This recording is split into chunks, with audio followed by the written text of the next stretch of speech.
Hi guys, welcome back. Didn't get to film a lot of the Mother up yesterday, but we are still in Kochi this morning and I am on a bridge above the Periyar River in Kerala.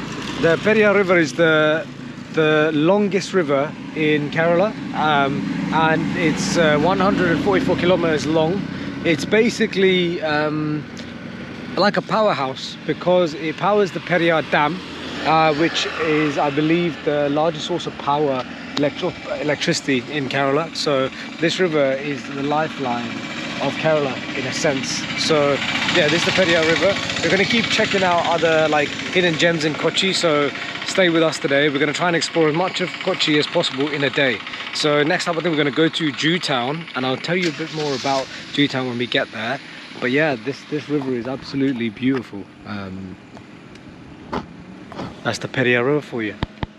Hi guys, what you can see behind me is St. Mary's Basilica in Vallarbadam. It's one of the oldest churches in Kerala, and again you can see clearly the Portuguese influence in the architecture of this church. It's really beautiful inside, but they've told me that I can't take my camera in, so I'm not going to take my camera in and be disrespectful. But yeah, have a look. It's a beautiful church. Amazing.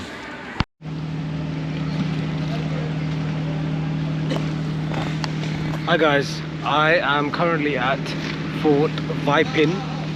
Basically we're wanting to get a ferry, like one of these, waiting for another one to pull up here. We wanted to get it all the way across to Fort Kochi, and basically this is meant to be a quicker way into the city, rather than going all the way around to get on a bridge. But unfortunately we've been waiting for over 45 minutes and they only let like 2-3 cars on at a time. So we've been having to wait for quite a bit of time. So hopefully when the next ferry comes we'll get on and we can get across to Fort Kochi. But yeah, this is a cool little place, as you can see. People doing some fishing over here. Loads of people waiting. The saddest thing is, like, it's so warm, so humid. Like, we're right by the lake but there's no wind, so it's really hot and humid. So I'm sought some refuge under these trees here in the hope that it can give me some shade and some cool. So yeah, hopefully once we get on the ferry we'll give you a bit of an overview of what the ferry's like. So yeah, see you on the ferry. So guys, right in front of me you can see the ferry just pulling in now. Look.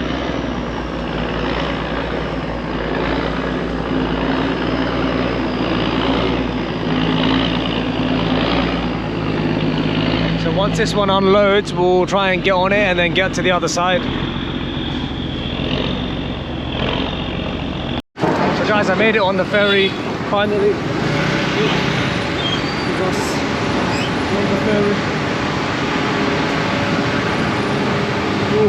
It's hot in here, man. Damn. So guys, we made it on the ferry. It's about to set off now. I think it's like a 20-minute ride. Doing a ride to the other side. But it's so hot in here, it's crazy. Yeah, I don't know if you can hear me, all these cars. Yeah, we've just set off now. So we'll see you when we get off the ferry.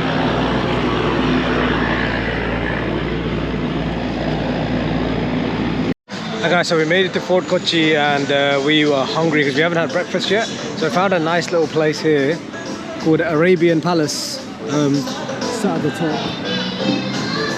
Ordered alfam, so grilled chicken with kubus. So I'll show you when it arrives.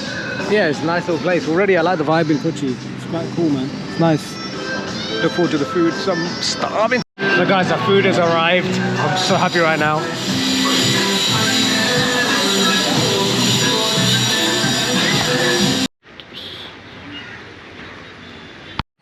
Guys, so we're off the ferry, just had some food, and right now we are at Mattancherry Palace, and basically we're gonna walk towards Jewtown. And let me tell you a little bit about Jewtown. So Jewtown, back in the 1500s, when Raja Varma was the king of Kochi, he gave the Jews who were fleeing persecution a bit of land adjacent to his palace for them to reside in. And over time, that bit of land became known as Jewtown, and it's flourished into a very vibrant and peaceful community. Although a lot of the Jews have now left to go to like Western countries, there is still like a small community there. So basically we'll walk around and see what's left and what Jewtown looks like right now. So I'll see you in a bit. Entering Jewtown.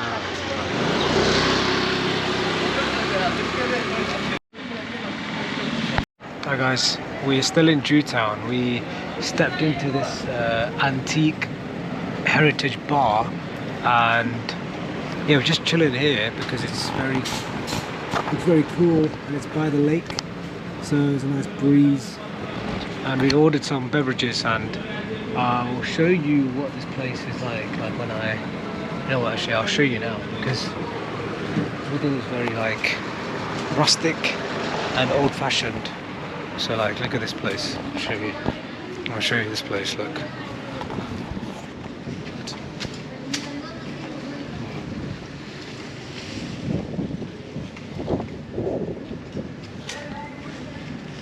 See, I don't know how authentic and heritage it is, but they've done a good job of making it seem like it's very old and antique-y. That's a word. Yeah, it's like, there's a board at the bar saying everything that you see around you is for sale. So like even these little artifacts and stuff. So it's a very interesting place. I'm kind of surprised that it's not as busy here. Yeah, I feel like loads of people should be coming here and having a drink by the lake. But maybe there's more spots like this, that's why people don't come here. But yeah, to me this place looks pretty cool. So guys, we made a friend at this restaurant. I don't know what this cat's name is, but it's very interesting cat. You like the camera, cat? The camera? Ooh, interesting. Interesting thing. Don't scratch me.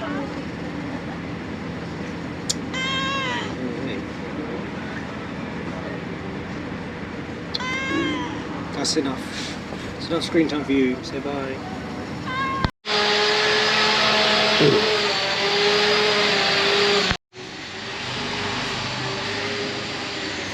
Pretty cool under here. This is a very interesting place. A few Hindu gods.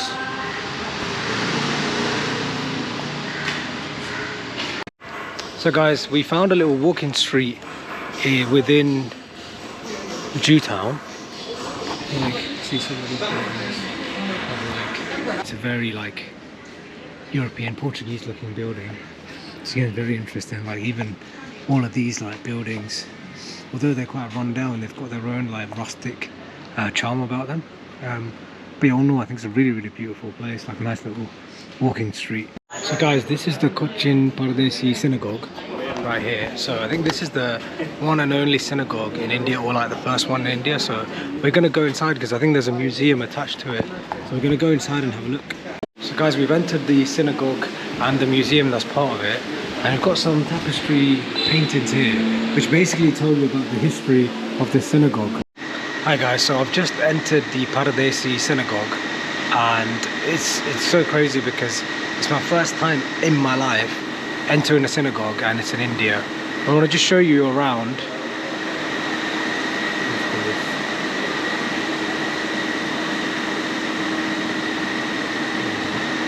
It's so beautiful. It's not as big as I thought it'd be, but I feel like it has a lot of aura, despite being so small. There's a lot to take in here. So guys, I was just reading this information sheet, and basically the word Paradesi means foreigner in Malayalam, and basically this synagogue has undergone quite a few name changes in its time since it's been built. But to me, so the most significant thing about this synagogue, as I mentioned before, was the king of Cochin at the time in the 1500s basically gave the Jews a piece of land like right next to the temple. So the wall you can see outside, that wall is the wall for the temple next door, and it basically, he gave them the space to build the temple, to build the synagogue, and so they did. And it shows how different religions and different communities and cultures all kind of coexist in Kerala. And I think there's something that still kind of goes on to this day. As I've said before, there's so many religions and so many different kinds of people and cultures that kind of coexist in Kerala and India in general. But I think Kerala, for me, I've always kind of had the ability to respect different cultures, different religions, different ethnicities and everything, because of what I've been surrounded with growing up as a child. And I think this synagogue is like a massive example. It's a great example of that kind of entrenched within the history of Kerala and the Malabar coast where this is based. So this is a really iconic and historic synagogue. And it's crazy to think that it's been here since the 1500s and it's been preserved. So yeah, crazy. I feel like we've kind of gone back in time having stepped foot in this place. So feeling privileged to be here, and glad that this still exists and is respected and kind of cherished by the local community. So yeah, cool. So guys, we just went to the synagogue museum, and what we found out is like this whole street basically was where the Jewish community used to live.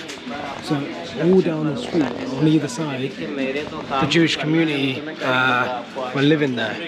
Obviously now it's been bought out by people selling antiques and tourist stuff. So there's not I don't think there is actually a Jewish community here at the moment, but obviously there's plenty of tourists appreciating the Jewish community that once used to live here.